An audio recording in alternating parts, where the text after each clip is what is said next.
नमस्कार प्यारे बच्चों, आशा करती हूँ आप कुशल मंगल होंगे।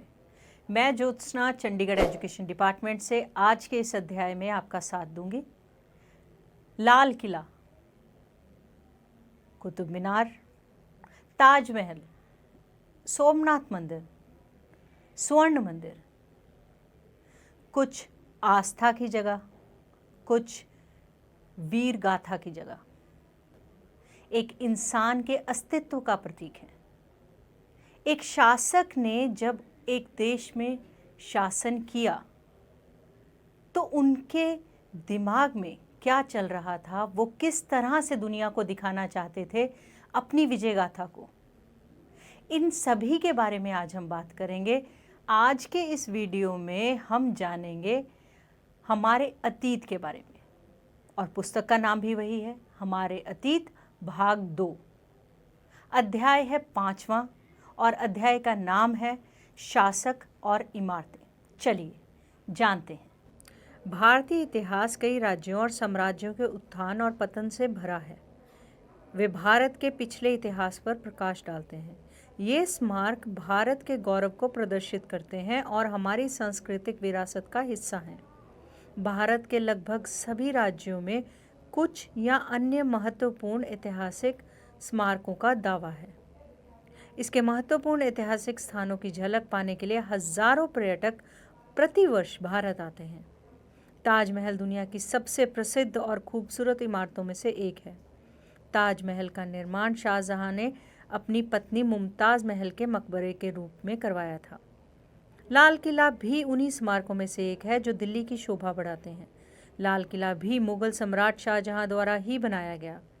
इस इमारत की वास्तुकला में लाल पत्थर और संगमरमर का शानदार काम किया गया है और नाजुक नक्काशी का ये अद्भुत नमूना है। कुतुब मीनार भी एक महत्वपूर्ण ऐतिहासिक स्मारक है। कुतुब मीनार का निर्माण कुतुबुद्दीन ऐबक ने 12वीं शताब्दी में शुरू किया था, लेकिन इसे उनके उत्तराधिकारी इल्तुतमिश ने पूरा करवाया। मीनार लगभग 230 फीट ऊंचा है। मीनार की दीवारों पर गहन रूप से नक्काशी की गई है। कुरान के छंदों का प्रयोग किया गया है। इसे अक्सर तुर्क अफगान राजवंश की सैन्य शक्ति के प्रतीक के रूप में देखा जाता है। दिल्ली में पुराना किला, हुमायूं का मकबरा, जंतर मंतर ऐसे ही ऐतिहासिक स्मारकों में से एक हैं। हैदराबाद भी अपनी आकर्षक मीनारों के लिए प्रसिद्ध है। शहर को अक्सर राजसी चार मीनार से पहचाना जाता है, जो पुराने शहर के केंद्र में है। इसे मोहम्मद कबीर शाह ने बनवाया था। इसके विशाल आकार और राजसी वैभव के साथ चार मीनार कई लोगों में कई आगंतुकों को आकर्षित करता है।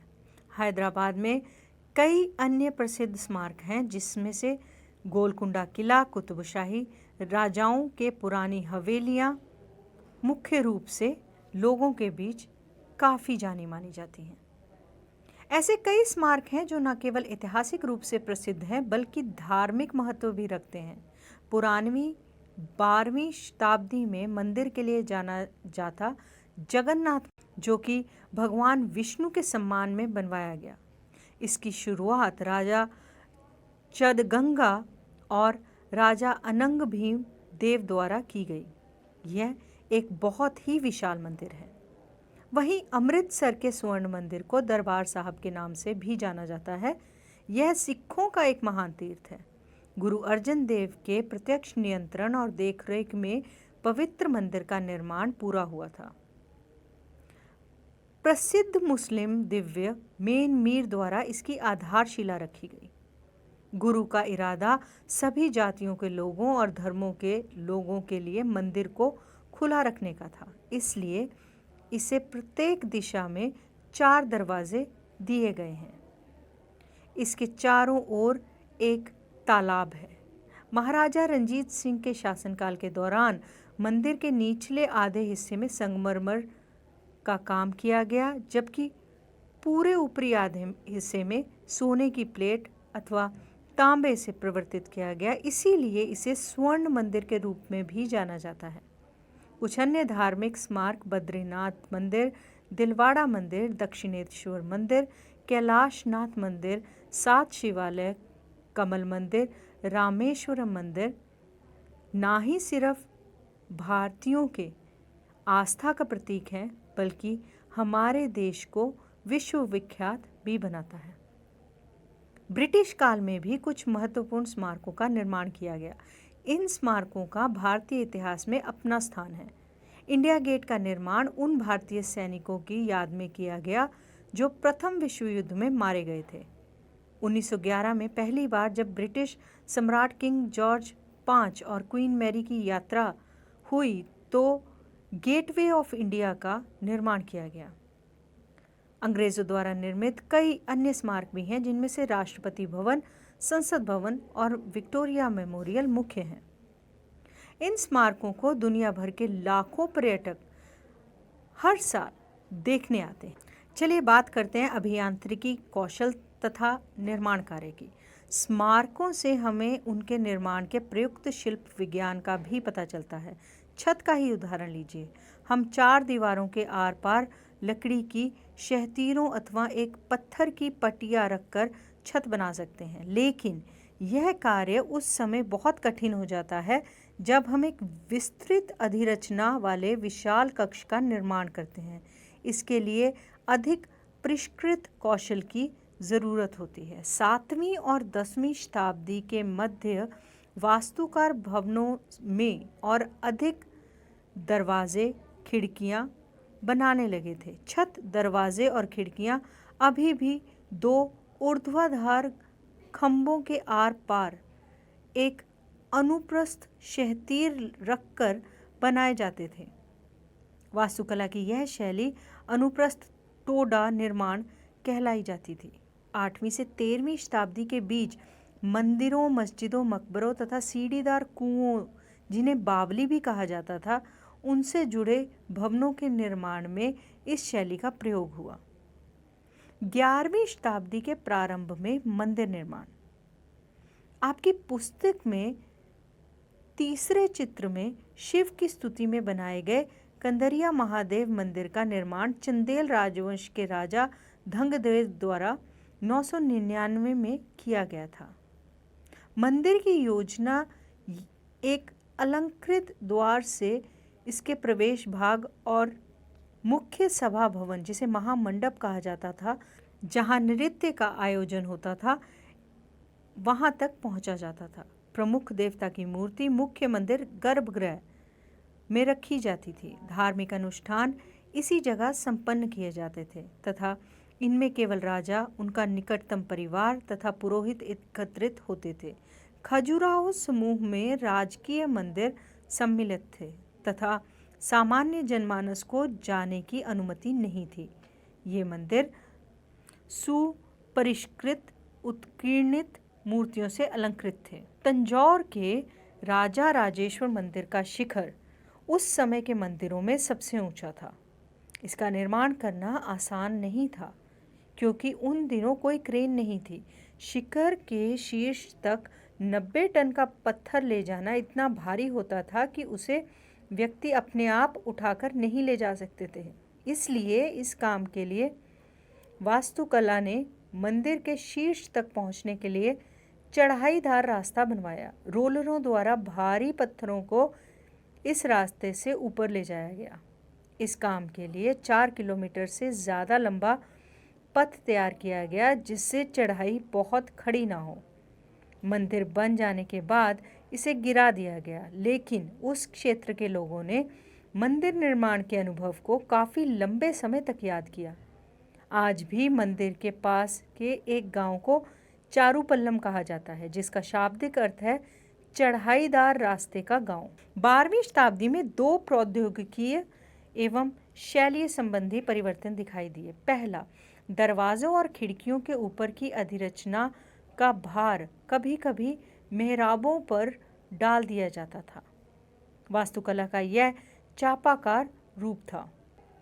दूसरा था निर्माण कार्य में चूना पत्थर सीमेंट का प्रयोग। यह उच्च श्रेणी की सीमेंट होती थी, जिसमें पत्थर के टुकड़ों के मिलने से कंक्रीट बनती थी। इसकी वजह से विशाल ढांचों का निर्माण सरलता और तेजी से होने लगा। अगर अपनी पुस्तिका में देखें तो चित्र 6 में निर्माण स्थल पर हम इसको देख सकते हैं। मंदिर, मस्जिदों और हौजों का निर्माण। मंदिर और मस्जिदों का निर्माण बहुत सुंदर तरीके से किया जाता था क्योंकि वे उपासना के स्थल थे। वे अपने संरक्षक की शक्ति, धन, वैभव तथा भक्ति भाव का भी प्रदर्शन करते थे। उदाहरण के लिए राजा राजेश्वर मंदिर को ही लीजिए। एक अभिलेख से इस बात का संकेत मिलता है कि इस मंदिर का निर्माण राजा राजदेव ने अपने देवता राजा राजेश्वर की उपासना हेतु किया था। ध्यान दें कि राजा और उसके देवता के नाम काफ़ी मिलते जुलते हैं। राजा ने इस तरह का नाम इसलिए रखा क्योंकि यह नाम मंगलकारी था और राजा स्वयं को ईश्वर के रूप में दिखाना चाहता था। धार्मिक अनुष्ठान के जरिए मंदिर में एक देवता राजा राजदेव, दूसरे देवता राजा राजेश्वरम का सम्मान करता था। सभी विशालतम मंदिरों का निर्माण राजाओं ने करवाया था। मंदिर के अन्य लघु देवता शासक के सहयोगियों तथा अधीनस्थों के देवी देवता थे। यह मंदिर शासक और उसके सहयोगियों द्वारा शासित विश्व का एक लघु रूप ही था। जिस तरह से वे राजकीय मंदिरों में इकट्ठे होकर अपने देवी देवताओं की उपासना करते थे, ऐसा प्रतीत होता था मानो उन्होंने देवताओं के न्यायप्रिय शासक को पृथ्वी पर ला दिया हो।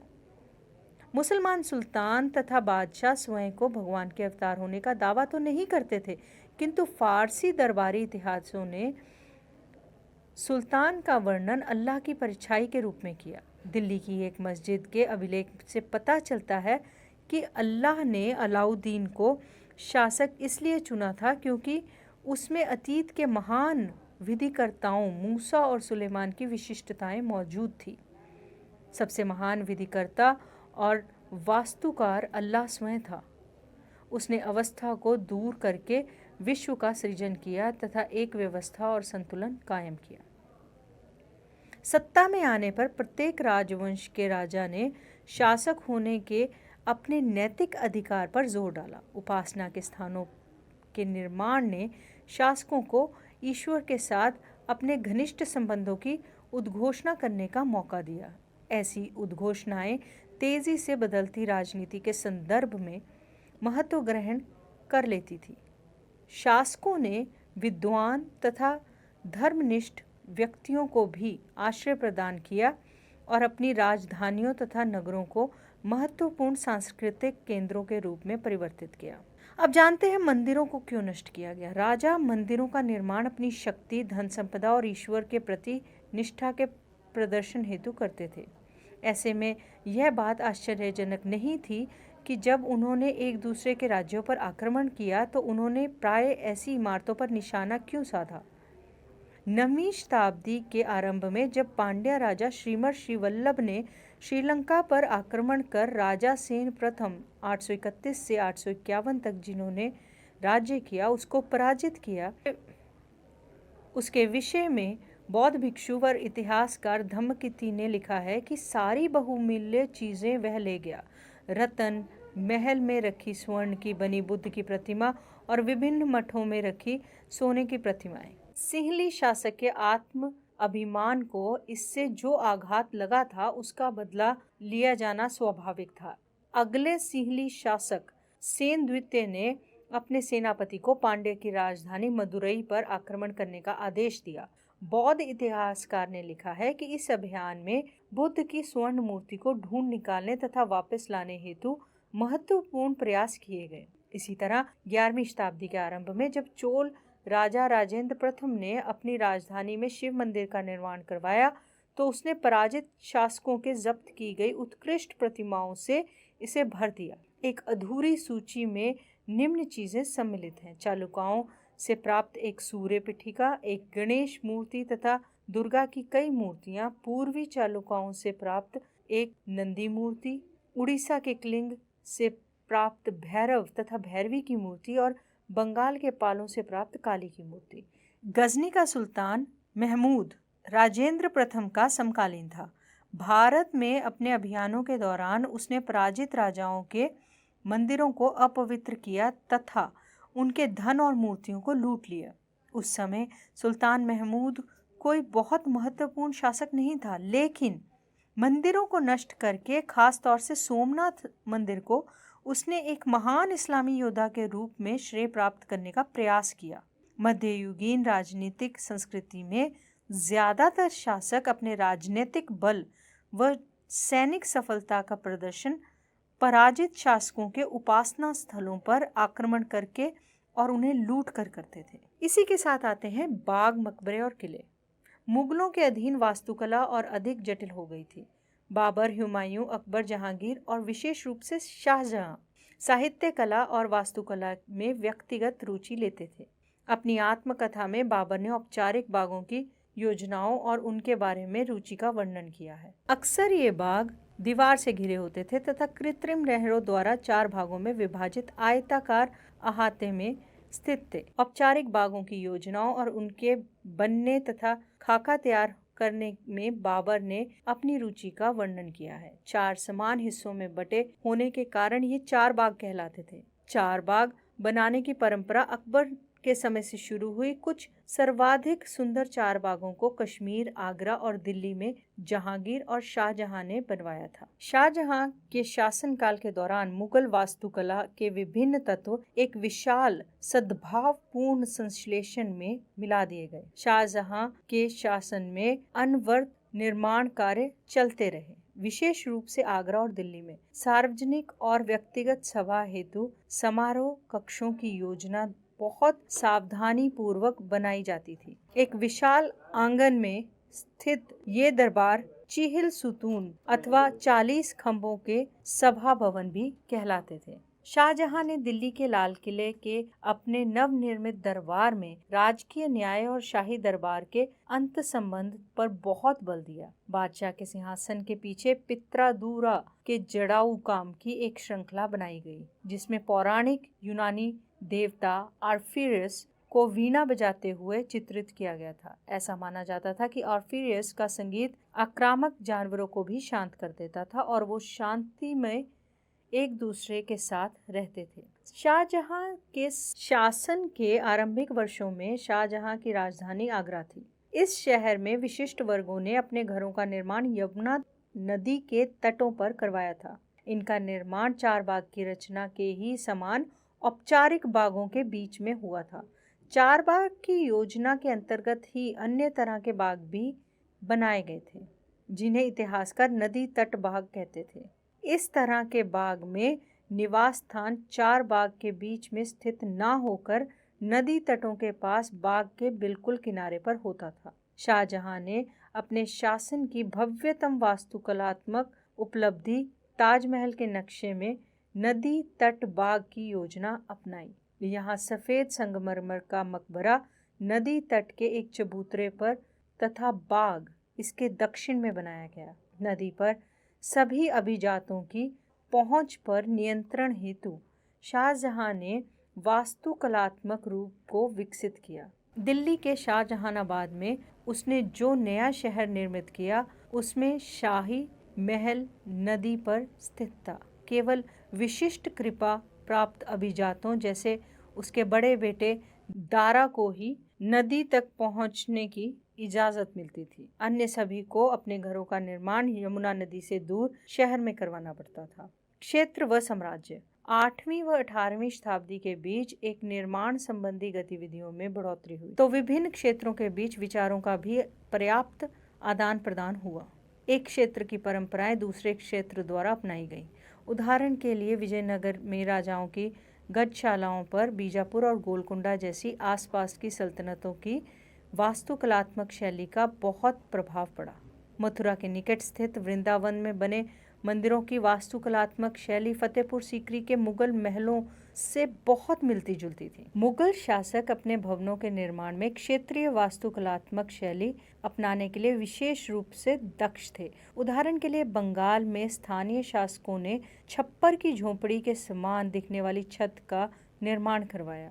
मुगलों को यह बांग्ला गुंबद इतना पसंद आया कि उन्होंने अपनी वास्तुकला में इसका प्रयोग किया। अन्य क्षेत्रों का प्रभाव भी स्पष्ट था। अकबर की राजधानी फतेहपुर सीकरी की कई इमारतों पर गुजरात व मालवा की वास्तुकलात्मक शैलियों का प्रभाव दिखता है। 18वीं शताब्दी से मुगल शासकों की सत्ता के धूमिल हो जाने के बाद भी उनके आश्रय में विकसित वास्तुकलात्मक शैली निरंतर प्रयोग में रही तथा अन्य शासकों ने जब भी स्वयं के राज्य स्थापित करने के प्रयास किए यह शैली अपनाई गई। आशा करती हूँ आपको आज के अध्याय में काफ़ी कुछ सीखने को मिला होगा। चलिए देखते हैं हम दरअसल कितना सीख पाए। आपको आपकी स्क्रीन पर 2 अलग बक्सों में अलग अलग वाक्य मिलेंगे। चलिए इनका मिलान करते हैं। सुल्तान, सुल्तान को ईश्वर की छाया माना जाता था। राजा का जलाशय, हौज़े सुल्तानी।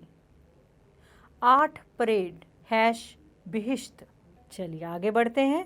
अब आपको अपनी स्क्रीन पर एक प्रश्न तथा उसके 4 उत्तर दिए हैं। आपने सही उत्तर चुनना है। कुतुब मीनार की पहली मंजिल का निर्माण 1199 के आसपास किसने किया? कुतुबुद्दीन ऐबक, हुमायूं, इब्राहिम लोदी या मोहम्मद तुगलक? बिल्कुल सही, कुतुबुद्दीन ऐबक ने पहली मंजिल का निर्माण 1199 के आसपास किया था। विजयनगर में हाथी अस्तबल किसकी स्थापत्य शैली से प्रभावित थे? पहला फतेहपुर सीकरी, दूसरा बीजापुर की सल्तनत, तीसरा गोलकुंडा की सल्तनत या फिर चौथा विकल्प 2 तथा विकल्प 3 दोनों? बिल्कुल सही, विजयनगर में हाथी अस्तबल बीजापुर की सल्तनत तथा गोलकुंडा की सल्तनत दोनों की स्थापत्य शैली से प्रभावित थे। तो इसका सही जवाब है चौथा विकल्प 2 तथा 3 दोनों। मीनार की सतह क्या है? सीधे, मुड़ी हुई या घुमावदार, कोणीय या फिर इनमें से कोई नहीं? मीनार की सतह मुड़ी हुई या घुमावदार है। भारतीय संस्कृति विश्वविख्यात है और हम हर अध्याय के साथ ये सीखते चले जाते हैं। हम और वीडियोस के साथ जल्द ही वापस आएंगे। तब तक के लिए स्वस्थ रहिए, सुरक्षित रहिए तथा पढ़ते रहिए। नमस्कार।